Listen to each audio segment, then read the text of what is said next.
Hai, Assalamualaikum warahmatullahi wabarakatuh dan salam sejahtera, selamat hari Sabtu. Dan kalau tengok ialah kita melalui beberapa cara yang kita dah buat, kan. Mungkin anda yang baru masuk, mungkin baru kenal RoyalTT. Kita ada live trading setiap hari, kita ada live training setiap hari, kita ada juga ialah iaitu membership, kita ada juga coming soon masterclass dan macam-macam hal lah. Maksudnya kita sentiasa workout untuk program yang lebih baik untuk you. Jadi Sabtu ni adalah masa untuk kita menakul semula, kan, di mana kita berada. Kan, di mana kita berada. Kita sekarang ni berada kat mana? Terutamanya dari segi kita punya kewangan kita. Kan, adakah kewangan kita dalam keadaan baik atau kurang baik, ataupun sangat tak baik ataupun sangat baik. So kena pasti. Dan pada masa sama juga ialah adakah ia perlu dipertingkatkan. Kan, kalau dah ada kewangan, adakah dia perlu diprotect ataupun dilindungi? Sebab konsep yang dilindungi ni macam-macam hal lah. So kita boleh kata boleh pelbagai sebab lah. Macam saya pernah kena dengan LHDN dan unnecessary punya iaitu cost yang menyebabkan kita terpaksa keluarkan kewangan. Nah, jadi adakah anda dalam protection ataupun dalam stage making money ataupun stage baru-baru nak cuba, so kena kelikat kat situ.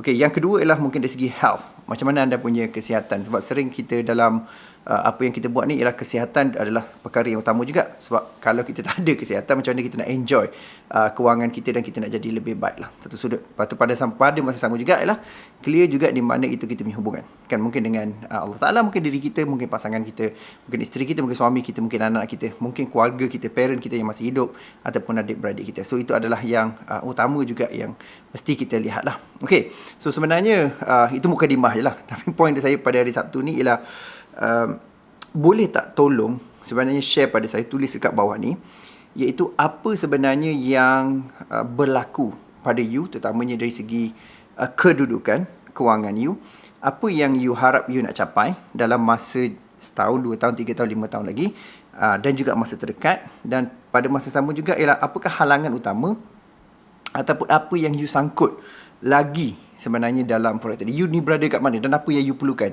Adakah you tak tahu baca trend? Kan, ramai yang saya tengok ialah dia tak tahu nak baca trend pun macam mana.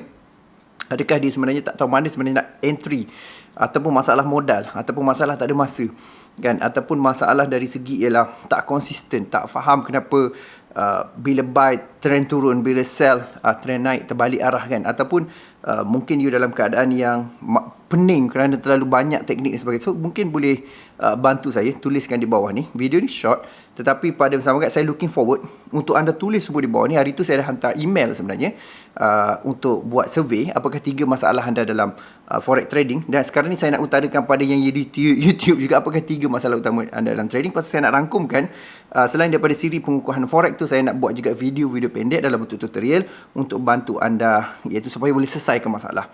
Sebab benda ni tak susah ya tuan-tuan, adik-adik, kakak-kakak sebagainya. Dia yang susahnya lah pasal kita tak ada knowledge. 2, sebab kenapa kita tak dapat hasil macam orang sukses, orang berjaya, ialah kerana satu ialah kita tak tahu apa yang mereka tahu. Kan, jadi macam dia nak tahu, kena berdamping lah, kan. Kata Tony Robbins lah, dia panggil law of proximity. Maksudnya ialah you kena mendekatkan diri, kan, dengan orang sukses. Itu benchmarking. Sebab cara dia berfikir, bertindak, buat keputusan adalah totally berlainan. Sama dengan saya tahu saya tak ada akses orang yang boleh saya akses lah, sebab saya tak ada kabel, datang daripada keluarga yang biasa-biasa dan agak rendah lah dalam hierarki masyarakat. Jadi apa saya buat? Saya invest maksudnya lah ambil program, ambil coaching sebagainya, dekatkan diri. Nah, itu antara perkara yang merubah hidup saya. Mungkin boleh merubah hidup anda jugalah pada masa sama juga. Okey, jadi antaranya ialah kena clear dari segi konsep ni lah. Konsep ni maksudnya lah you sendiri kena faham apakah langkah yang nak dibuat untuk moving forward. Itu kena dekatkan law of proximity. So itu key penting sebenarnya. Jadi satu ialah tak tahu apa yang orang sukses tahu. Yang kedua lah, yang paling worst sekali ialah dah tahu tapi tak buat apa-apa. Tindakan procrastination ni ataupun tangguh ni satu malapetaka. Malah dikatakan sebagai kategori disease ataupun penyakit. Maknanya dia ada satu penyakit sebenarnya, penyakit bertangguh. Malas bertangguh, biarkan, sanggup dalam keadaan sekarang, tak nak berubah pasal itu benda lagi penat dan sebagainya, kan. Sebab bila berubah tu dia akan berlaku goncang dalam badan. Maksudnya ialah ada fikiran berserabut, aku buat tak betul, bangun susah dan sebagainya, ataupun jadi malas. Sebab untuk buat hidup yang baru kita kena matikan hidup yang lama. Nak mati tu benda susah lah, nak mati kan rasa tak best, rasa tak sengsara, rasa sengsara tak sure mana satu perasaan ni, kan.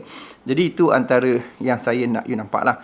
Jadi sangat penting untuk kelikat lah saya menawarkan diri bersama tim saya dan juga knowledge kita dalam RoyalTT. Saya lah 14 tahun dan mungkin knowledge kita dengan komuniti yang berpuluh RM20,000 untuk bantu you. Apakah you sangkut? Kalau you zero pun tak ada masalah. You tak tahu apa langsung kan. Macam mana nak bank in ke, macam mana nak buka platform pun tak ada masalah. Maksudnya soalan daripada sangat-sangat zero, lepas tu sehingga soalan yang you rasa sendiri pun, oh ini advance. Kalau saya tak boleh jawab pun, saya akan cuba cari jawapan lah. Kalau tak dapat, saya akan beritahu tak dapat lah. Tapi Alhamdulillah, so far kebanyakan kita rangkumkan dan kita boleh dapat jawab, jadi menghasilkan satu result. So result really matters untuk apa yang Roy tiba. So saya nantikan sebenarnya apa you jawab, sebab saya akan jawab terus. Maknanya disusuli akan ada jawapan macam mana untuk bantu you dalam forex trading khususnya nanti. Okey, jumpa lagi. Please komen dekat bawah ni, apakah concern you, apakah you punya halangan, kenapa you, apa yang stop you daripada you berhasil ataupun tidak dalam forex trading khususnya. Atau mungkin you tak tahu, tak ada masa, tak cukup ilmu, tak ada mentor, terlalu banyak teknik, tak tahu mana satu nak pegang, tak tahu trend, tak tahu entry, masalah tak faham fundamental ataupun tak faham berapa modal, sebagainya, tak ada masalah. Tuliskan kat bawah ni. Okay, saya nantikan dan jumpa lagi. All the best semua.